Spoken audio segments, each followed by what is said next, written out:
सरस्वती जी और उनकी बहू रश्मि के बीच एक दिन बहस छिड़ जाती है। आखिर किसका काम ज्यादा आसान है, बहू का या सास का?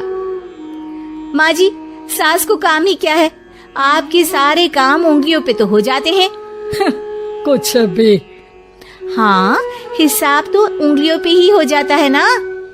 अरे बेटा, ऐसा सिर्फ अभी लगता है, जो मुझे करना पड़ता है ना वो तुझे करना पड़े तो समझ आएगा कि असली काम का पहाड़ कैसा होता है। ठेले बराबर वजन भी नहीं है आपके काम में, और बात पहाड़ों के वजन की कर रही हैं आप। तू ऐसा करती ही क्या है घर में बेटा, ये तो बता मुझे। मैं थोड़ी ना कुछ करती हूँ, सब जादू से हो रहा है इस घर में।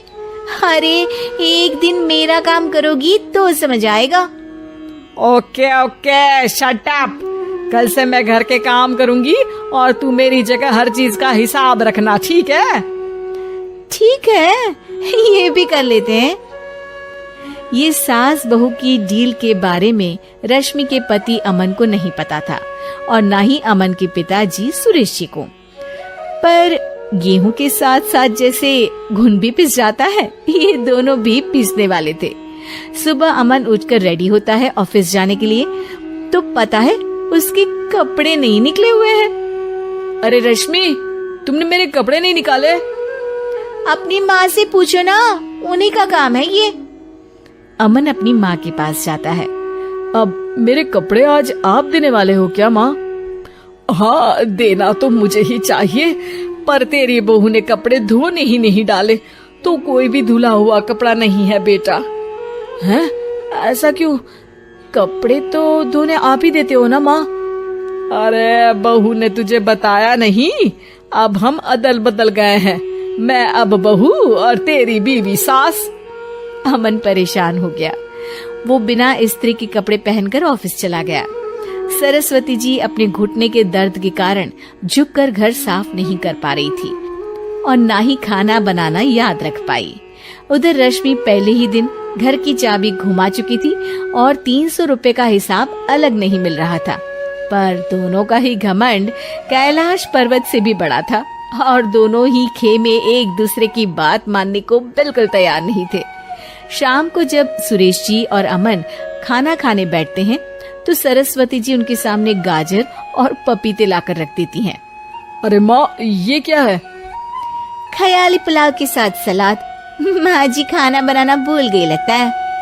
अरे एक एक चमन्नी का हिसाब है मेरे पास, खाना बनाना कैसे भूल जाऊंगी? ये तो मैंने पढ़ा था कि फल फ्रूट खाने से सेहत अच्छी रहती है, इसीलिए ये ले, एक फल खा ले। रात को सुरेश जी और अमन अपनी मीटिंग बिठाते हैं अकेले में। बाबूजी, इनकी लड़ाई के कारण ना हमें ठीक से खाना मिल रहा है, उल्टा घर के सारे काम रुक गए हैं। हाँ बेटा, 2 भैंसों की लड़ाई में बेचारे खेत के पौधों का भी नुकसान हो रहा है। पर पापा, क्या बताऊं आपको, मैंने माँ को इस महीने की 2 तारीख को बिजली के बिल के पैसे दिए थे। आज बिल भरने के लिए मांगने गया तो पता चला कि रश्मि उन पैसों से गैस सिलेंडर ले आई। अच्छा, तो सिलेंडर के पैसों का क्या हुआ? अब सिलेंडर के तो कोई पैसे नहीं थे बाबूजी, हमारे घर पर गैस की पाइपलाइन लगी है ना। बेटा, इन दोनों का कुछ करना पड़ेगा, नहीं तो अपने घमंड के चक्कर में पूरा घर बर्बाद कर डालेंगे ये दोनों।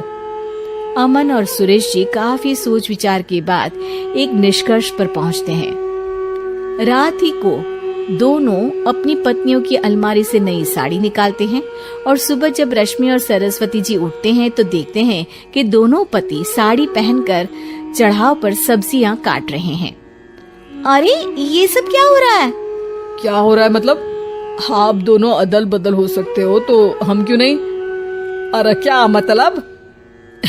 नहीं नहीं, मेरी भी बचपन से किसी की बहू बनने की इच्छा थी, तो आज से सरस्वती तुम बड़ी बहू, मैं मिडल बहू और अमन छोटी बहू। अरे लेकिन सब घर पर बैठ जाएंगे तो कमाएगा कौन? ये घर कैसे चलेगा? अब वो तो भैया या बाकी लोग जाने, अब हमने भी अदल बदल कर ही लिया है तो कुछ नहीं हो सकता।